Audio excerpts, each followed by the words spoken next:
they do define but they do define it here. Um, so it's an individual or family who lacks a fixed, regular, or adequate nighttime residence, meaning, and then all the criteria for that. The other category is at risk of homelessness, also defined under 24 CFR 91.5. An individual family who has an annual income below 30% of median family income for the area as determined by HUD, does not have sufficient resources or support network, family, friends, faith-based or social networks immediately available to prevent them from moving to an emergency shelter or another place, and then meets one of the following conditions. All right. So we go through a lot of these things, and it's basically at risk of homelessness. The other category is fleeing, attempting to flee, domestic violence, dating violence, sexual assault, stalking, or human trafficking. Okay. So we have the definitions of all of these. For home ARP, this population includes any individual family who is fleeing or attempting to flee domestic violence, dating violence, sexual assault, stalking, or human trafficking. This population includes cases where an individual family reasonably believes that there is a threat of imminent harm from further violence due to dangerous or life-threatening conditions that relate to violence against the individual or a family member, including a child, that has either taken place within the individual's or family's primary nighttime residence or has made the individual family afraid to return or remain within the same dwelling unit. In the case of sexual assault, this also includes cases where an individual reasonably believes there is a threat of imminent harm from further violence if the individual remains within the same dwelling unit that the individual is currently occupying, or the sexual assault occurred on the premises during the 90-day period preceding the date of the request of transfer. So the CPD notice goes into more definitions of the domestic violence, dating violence, sexual assault, stalking, human trafficking. So it also talks about other populations, right? So these are people that are not going to fall into the other categories. When providing supportive services or assistance under NAHA would prevent the family's homelessness or would serve those with the greatest risk of housing instability. HUD defines these populations as individuals or households who do not qualify under any of the populations above, but meet one of the following criteria below. Other families requiring services or housing assistance to prevent homelessness is defined as households, individuals or families who have previously been qualified as homeless, as defined in 24 CFR 91.5, are currently housed due to temporary or emergency assistance, including financial assistance, services, temporary rental assistance, or some type of other assistance to allow the household to be housed, and whose need additional housing assistance or supportive services to avoid a return to homelessness. Number two, at greatest risk of housing instability, right? So again, it's defined as the annual income that is less than 30% of the area median income and by HUD and is experiencing severe cost burden that is paying more than 50% of the monthly household income toward housing costs. So these go into more. So we have also veterans, families that include a veteran family member that meet the criteria for one of the qualifying populations described above are eligible to receive ARP assistance. So consultation, so as I mentioned before, we're reaching out through this Zoom meeting to local nonprofits and residents and people of interest. But we also are reaching out to other housing authorities in the region. We're reaching out to some of the other nonprofits in the region, and we're trying to get as much feedback and information that we can, as we have to develop what's called the Home ARP Allocation Plan. So essentially, we're going to compile all of this information into this allocation plan. Think of it kind of like a template plan. And we're going to submit that to HUD after we receive all the comments and the feedback and respond. We're going to submit that to HUD for approval. So they'll review over everything that we've done for public comment and participation, and they'll either accept the plan as written,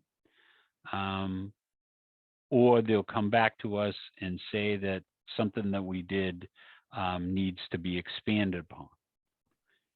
So that draft plan will be available on the city's website for 15 days so that the public can review it. And then at that point, we will submit it to HUD. So as I was discussing earlier, so the Home ARP Allocation Plan components, right? So some of these things that we're talking about, the needs assessment and gap analysis, right? Where we have to evaluate the size, demographic composition, qualifying populations, and assess the unmet needs of these populations. So these are things that we're talking to other nonprofits and stakeholders in the city about this. We're talking to the housing authorities to see what their analysis reveals as well. This has to all be included in the Home ARP Allocation Plan. The activities that we intend on providing under this Home ARP program, we don't have to go into detail as to specific projects that we want to do, that we want to fund, but we can basically just say that generally this is where we want to target the funds. And so that way it'll give us maximum flexibility in being able to target, if not just one project or two projects, with this $3.1 million that we have.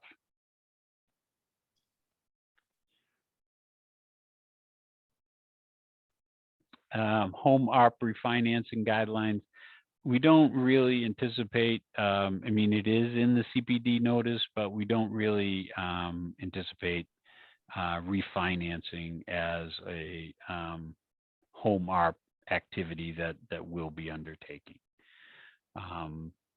But we will be looking for comments. I mean, if there is a comment for refinancing, we certainly will review it and decide on whether or not it is sufficient need based on the other comments and other applications that we'll receive. So I guess the next step is we're going to accept consultation feedback. So that's today. And we can, till the public period ends on the 26th. At that point, we will review all of the public comments, and we will post the Home ARP allocation plan and the public comments on the city's website. We anticipate that being done by March 1st. And then we will submit the substantial amendment to the annual action plan to HUD for approval on March 16th. We tentatively expect approval in the springtime, but since this is a new thing for us and HUD, we don't know how long it's going to take for HUD to actually review all of these plans and either approve or return the plan, the allocation plan, back to us for further expansion. So that's about all I have. When Chris Maris sent out the notice, he sent out the Federal Register with all the home ARP guidelines.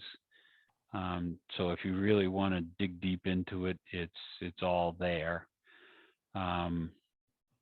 And basically, this is just a general overview of that one big document that Chris emailed out. So at this time, I mean, if anybody wants to talk about anything in particular, we can talk about that.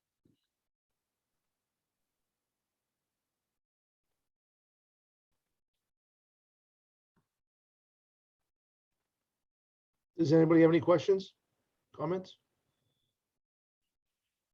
I don't know if I'm on mute or everybody can hear me. Yep, we can hear you. Go ahead. Yeah, we can hear you. Gordon. Sure. So I'm just wondering, I think there was a meeting that I did attend regarding this particular project when our Senator Ed Markey and Congresswoman and other community leaders met at the Lowell Community Center. And I think it was somewhere last year. And I'm just wondering, since that time, had there been any conversation regarding this project until tonight or not? Has there been any conversation regarding this home ARP money? Yes, because I think it has really been a while since that meeting occurred at the Lowell Community Health Center, and I think, and I may be wrong. I may be missing some meetings, but I'm just wondering, since that time when the senator, Congresswoman, and other community leaders met at the Lowell Community Health Center, if there has been other community meetings that was held, and as until this point, that I'm not aware of, and if there has been some brainstorming as to what are some of the needs that I'm missing, and that is just what I just wanted to know.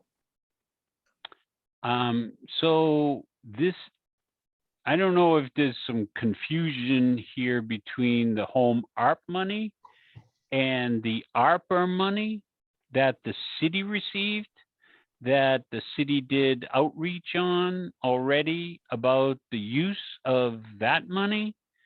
So this is a different pot of money that comes directly from HUD. So it's not the ARPA money, it's the home ARP money. So we just recently received this money. I mean, we only got a small, so HUD holds back 85% of our $3.1 million award until the allocation plan is approved. So we're just starting this public outreach and communication with the nonprofits and the housing authorities in the development of this allocation plan. So that I think there just may be some confusion as to the ARPA money and home ARP. So they're two completely separate things. Okay.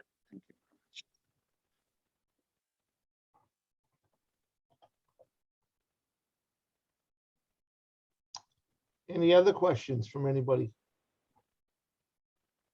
I see Bob Wald. You're on, great. Hi. I'm Go ahead. still a little unclear. The American Rescue Plan Act money went through the state and the governor.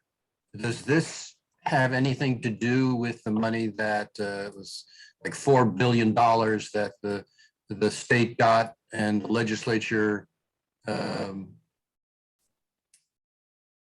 handled a chunk of it that ended up, with some park work in Boston, and then the governor had a large chunk that he was going to be directing. So does this have something to do with either of those? No. So that's the ARPA money. That's Yes. a different pot of money, right? So this is home ARP. And so this money can only exclusively be used for qualifying populations, essentially homeless people. And those other definitions, those other qualifying populations that I outlined earlier. But it's completely different from the ARPA money that the state has and that the city has. City has that other pot of money that they are working through administering, but that's separate from this. This came directly from HUD. And it is still part of the American Rescue Plan Act, Yes. but not one that goes to the state. Correct. Okay. So the second question I have is, you alluded to reaching out to community organizations. What organizations do you have in mind? Well, we're really looking at talking to the nonprofits that are directly serving this population, as they will be most knowledgeable in the deficit of units that we have, the pit counts, and these types of things that are related to this type of qualifying population. But we're always accepting all kinds of comments. So if you want to submit a comment, we're always looking forward to everything. Thank you. Yep. Oh, I see. Hi, Oh, I see Lois is up with her hand raised. Thanks. Hi, Lois. And hi, everybody. Happy New Year. Happy New Year.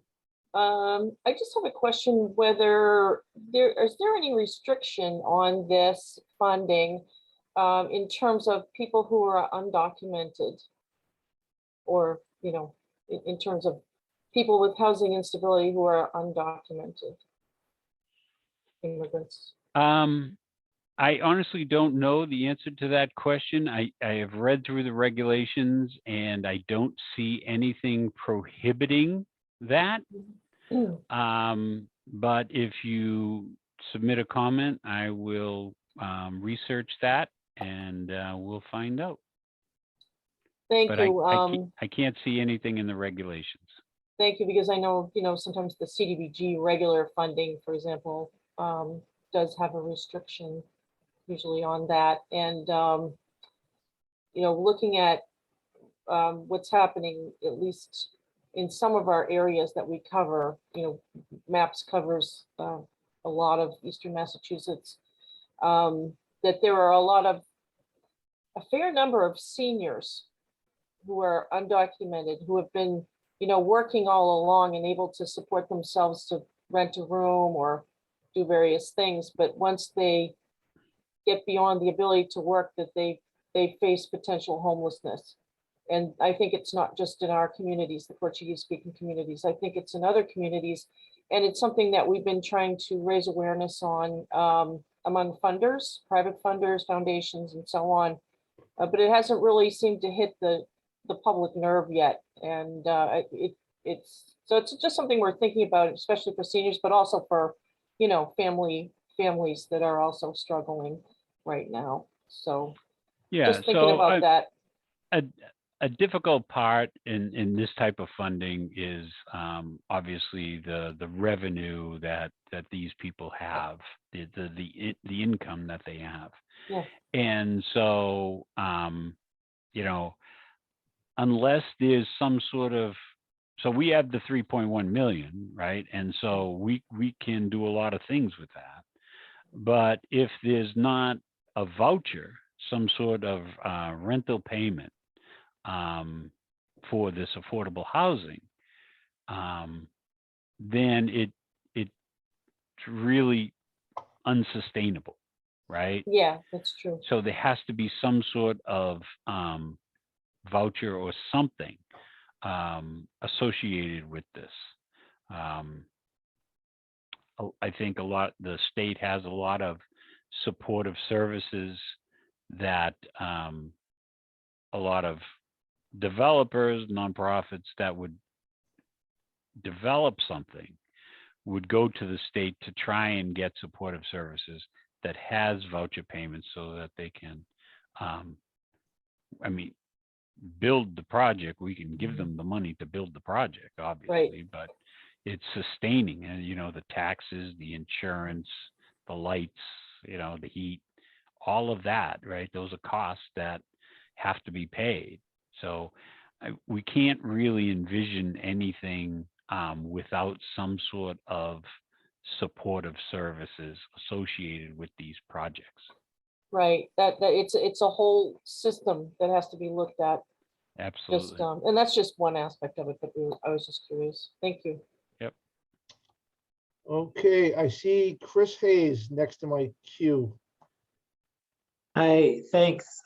Thanks for the great presentation. I have two very quick questions. Can the recording be shared at all? And can we submit any questions to you guys via email or anything else after this hearing? Yes, we will send out the recording. I did not, unfortunately, I missed the first couple minutes, but we'll send out the recording and the overview presentation that Phil used. And yes, send all comments to myself, Chris Samaras, and Phil Ferreira, and we'll accept them for the next 2 weeks. Okay, that includes not just comments, but if we have some questions, you can potentially answer them. Correct. Okay, thank you so much.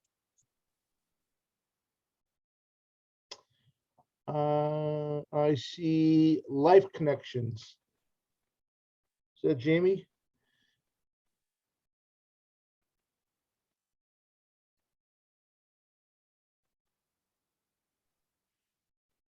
I don't know if they dropped off. I think they dropped off. All right, I think, Gordon, is your hand back up? Yes, Chris. Okay. I think you owe me a sticker. I sent a message of recording it, so. Yeah, just going back Thank you to for the recording reminder. right. So going back to the to our community, and I'm just wondering if what I'm going to suggest will be something that could be looked at. So I know that within the African community and other communities as well, a lot of parents are facing homelessness. And if you go to Elliott Church, which is 273 Summer Street, there are a lot of homelessness that have come from Africa. And the African Community Center is, doing some sort of a work with them. A lot of conversation has been that we are working towards our own space, which we have talked about. If we had happened to have our space, we will be able to bring in these brothers and sisters that, as we speak, look out there and see how cold it is.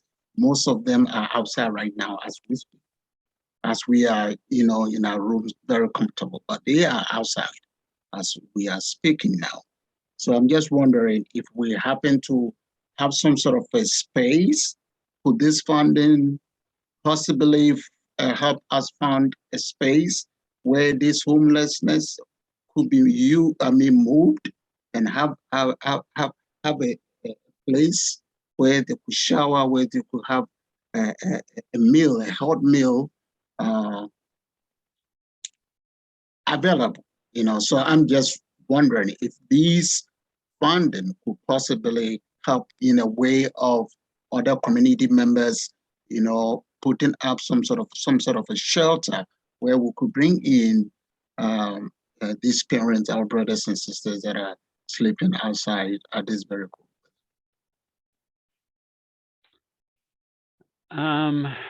It's difficult to say. I mean, the money is supposed to be directed toward these qualifying populations. It's really not designed for a center as much. So, but I mean, I invite you just to submit that, and I'll have to do some further research to see if we can get it into the regulations to be allowed. But from what I'm seeing and the way that you're describing it, it doesn't sound like it's going to fit in neatly into one of these categories. So, but I will have to do some further research into the regulations to see. But try and make your comment as detailed as possible so that I can understand exactly what you're contemplating. Sure. Thank you. Thank Okay, you. thank you, Gordon. You're very welcome. I see Stephen Green up next. Yes, Stephen Green here. My question has to do with restrictions on the projects after money has been spent on them. And can those restrictions be placed so that the project continues to serve the population? And the reason I asked the question is, say you're actually helping to improve some low quality but affordable housing, and you make it more energy efficient and a more desirable place, then naturally you could end up having the landlord or whoever is the owner shifting to people who could be willing to spend more for that property. So is there a way to make sure that the population that qualified the project continue to be served by that project? Yeah, so this comes with a 15-year deed restriction. That's the minimum mandatory restriction that we have to have. We are envisioning an additional kind of longer term restriction, but it would be separate from the HUD required restriction. See, the complication is that if you say that we're going to do a housing restriction in perpetuity for this population, HUD looks at that and says, okay, so now we are required in perpetuity to monitor this facility and check the qualifying populations, check the finances on the project, make sure that everything is running smoothly, all right, in perpetuity. So it becomes difficult on the city because the funding for this program ends in 2030. So once that's over, there's no additional funding available. So to be able to go out and monitor this in perpetuity after 2030, that financial burden would fall on the city. And so it may be something that we could talk about, but it could be very expensive without any HUD funding provided. Understood. Thank you. Yep. Steve, any more questions? You good? Okay. I'm all set, Chris. Thank you. Okay. I see John Grossman next. Yes, thank you. John Grossman with 350 Madison. We're concerned to make sure that any housing that's built or retrofitted be done in a way to reduce greenhouse gas emissions and be as energy efficient as possible, which also has the benefit of reducing energy costs for the folks who live there and helps to support low-income people by reducing their energy burden. So those kind of conditions, is that something that could be placed on the project by the city, or would that be determined on a project by project level by the city? Would that be something that might be part of the city's proposal if they chose to make it?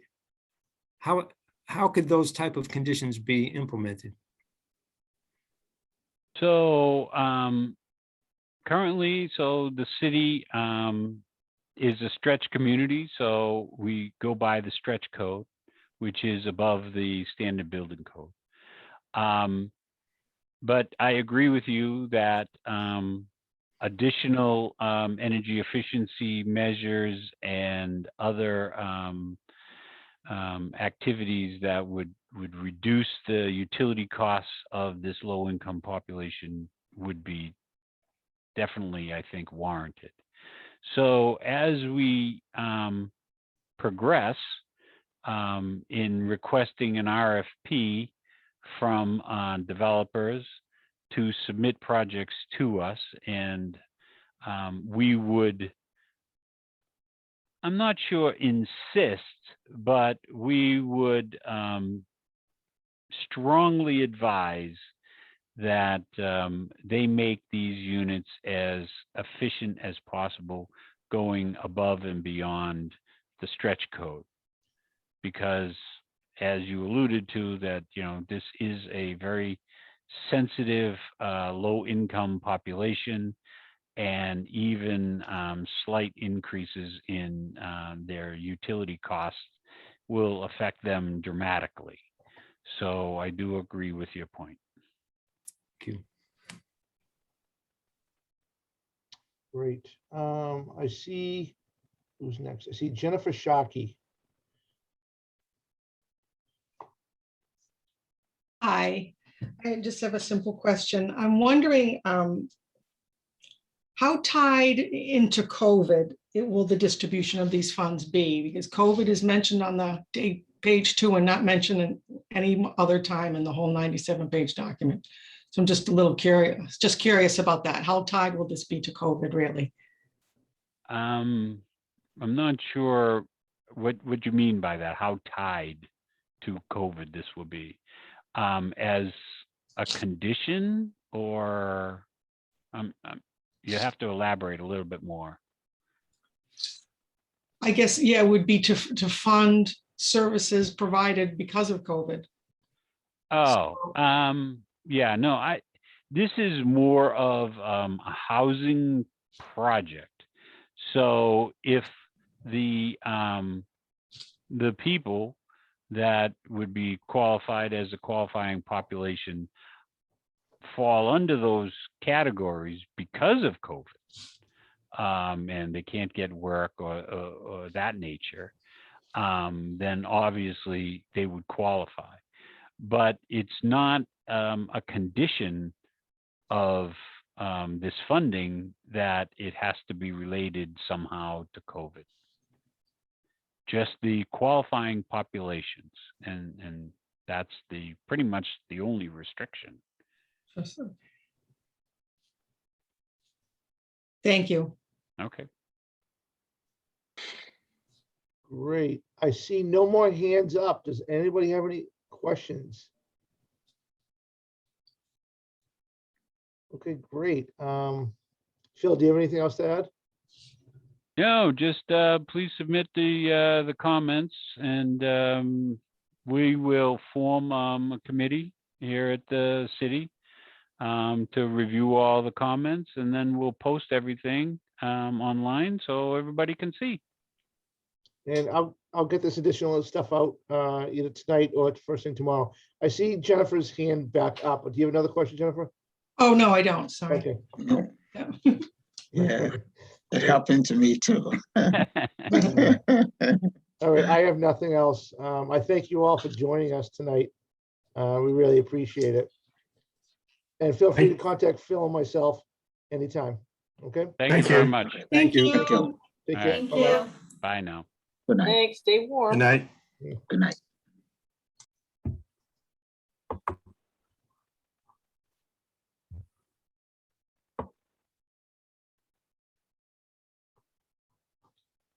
Now, I just have to